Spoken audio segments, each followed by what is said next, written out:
Lalo na ngayon, di ba? Extended yung 10-10. Kahit kalimitang kahit hindi mo needs, once na, ang Biblia, biglang lumabas ang notification. Ang kagandang telepono. Biblia. Amen. I-check mo na kung sino ang nag-message at naubos na ang oras mo. Susundo ka na sa alaga mo. Tandaan po natin to. We are disciple of Jesus. We must discipline. Tingnan niyo yung spelling ha? Disciple of Jesus. We are discipline ourselves to obey God. Amen. We must discipline ourselves to obey God. Kasi disipulo tayo ng Panginoong Jesus. Amen? And obedience flows from love. Dumadaloy ang pagsunod, nag-uumpisa ito sa pagmamahal. Diba sumusunod tayo sa mga magulang natin kasi mahal natin. Amen. Sumusunod kayo sa mga mom and sir nyo dahil may kontrata kayo, mahal nyo ang trabaho nyo, ayaw nyong mapauwi dahil mahal nyo ang pamilya nyo. Amen. Amen. Love ko ang Lord, mahal ko ang Diyos. Susunod ako sa lahat ng inuutos ng Lord. Amen. Susunod ako, Lord, sa kagustuhan mo, sa kalooban mo dahil mahal kita. Amen. Yes. Obedience flows from love. But it is sustained by discipline. Amen?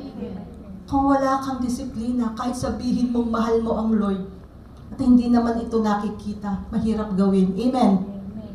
Kung walang kalakip na disiplina, mahirap ipakita ang pagmamahal natin sa Panginoon. Madaling sabihin, Lord, I love you. Madaling sabihin na, madaling bigkasin. Madaling ikwento sa mga kasamahan mo, sa pamilya mo, mahal ko ang Lord. Sumusunod ako sa Kanya. Pero kung walang gawa, walang pagsunod, wala ang pagmamahal. Amen. Anong sabi sa Luke chapter 6, verse 46? So why do you keep calling me Lord, Lord, when you don't do what I say? So 1 John chapter 3, verse 18, NIV. Dear children, let us not love with words or speech, but with actions and in truth.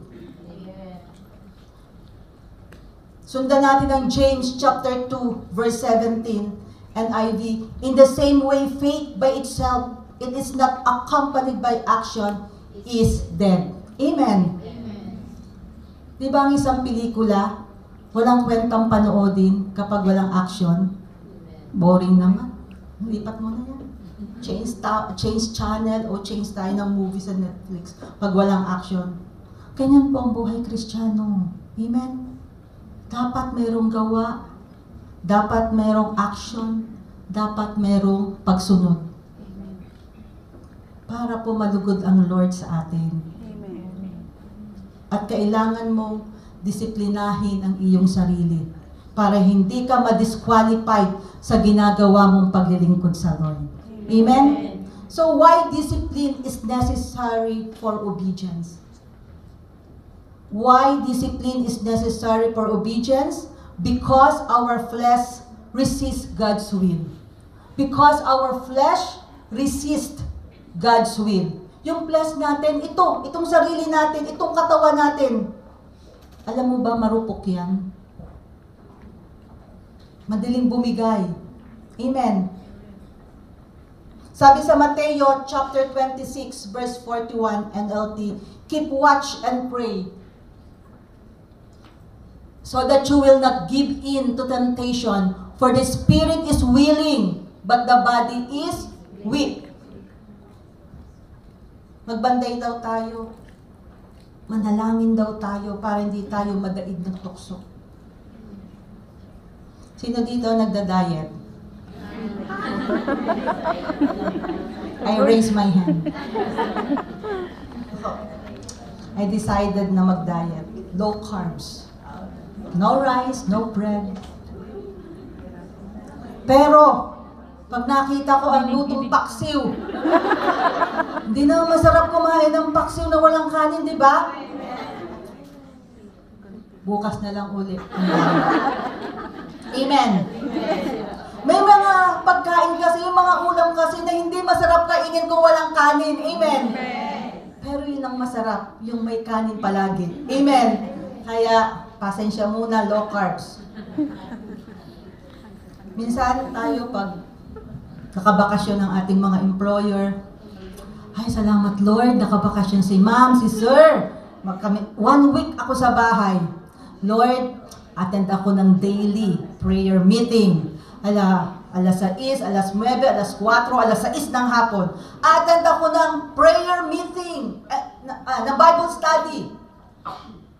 Attend ako ng ating online fellowship. Nag-alarm, 5:45, para maka-attend ng prayer meeting ng 6. Patay. Tok pa ako, Lord, mamaya may 9 o'clock. Ngayon lang naman, Lord. Pagdating ng 9 o'clock, tulog pa. Wala si ma'am eh. Di bale, may 4 o'clock naman. Ang haba ng 9 to 4, di ba? Upo muna. Telepono. Nood. Nakaligtaan na naman ang 4 o'clock. May alas 6. In short, wala namang na-attendan kahit isang prayer meeting. Our natural desires conflict with God's commands. Often conflict with God's commands. Without discipline, the flesh wins. Amen. Mananalo talaga ang ating kagustuhan ng laman kung wala tayong disiplina. Pero di ba, if there's a will, there's a way. Amen. Kung gusto mo, may paraan. Kung ayaw mo, may dahilan. Anong sabi sa Mateo 26 verse 41? Keep watch and pray so that you will not give in to temptation. Mag-pray. Lord, gusto ko po talagang mag-attend. Help me na magawa ko ito habang wala si na ma'am and sir. Amen? Mag-pray. Ilayo niyo po ako sa temptation, Lord. Ilayo mo po ako sa temptation ng telepono. Kasi kung walang disiplina, mananalo talaga ang kagustuhan ng flesh natin. Amen? Anong sabi sa James chapter 4 verse 7 NIV? Submit yourselves then to God. Resist the devil and he will flee from you. Lumayo ka sa kasalanan. Hindi yung tukso, layuan mo ako. Hindi lalayo sa iyo ang tukso. Ikaw ang lalayo sa kasalanan. Magbasa ka ng Word of God para malabanan mo ang tukso, ang paggawa ng kasalanan. Para pag piniga ka, ang lalabas sa iyo, Word of God. Amen. Alam nyo, marami ang mga naglilingkod sa Lord ang tumatalikod dahil sa kasalanan. Amen. Marami. Hindi napipigilan ng kanilang sarili. Kaya alam nyo, kahit nagre-repent, ang Lord ay forgiving God, mapagpatawad na Diyos. Kaya sila nagre-repent, pero alam nyo, ang mga tao matagal makalimot. Kaya yung mga kapatiran na nagkakamali, kahit alam nila na pinatawad na sila ng Lord, nagdidesisyon silang umalis. Dahil ang mga kasamahan, ang mga tao ay matagal makalimot. Dilipat sila sa ibang church. Bit-bit nila ang consequences ng kanilang kasalanan. Sabihin ng mga nilipatan nila, lumipat yan dito sa atin kasi, alam mo, meron niyang hindi nagbabayad ng utang dun sa kabilang simbahan. Kaya, kailangan nating mag-ingat bilang Kristiyano. Amen. Nakatingin sa atin ng mundo. Mahina po ang ating flesh. Kaya kailangan natin maging disiplinado. Maging disiplinado tayo sa isip, maging disiplinado tayo sa ating pananalita, maging disiplinado tayo sa lahat ng ating mga ginagawa. para mapagtagumpayan natin ang kahinaan ng ating flesh. Amen?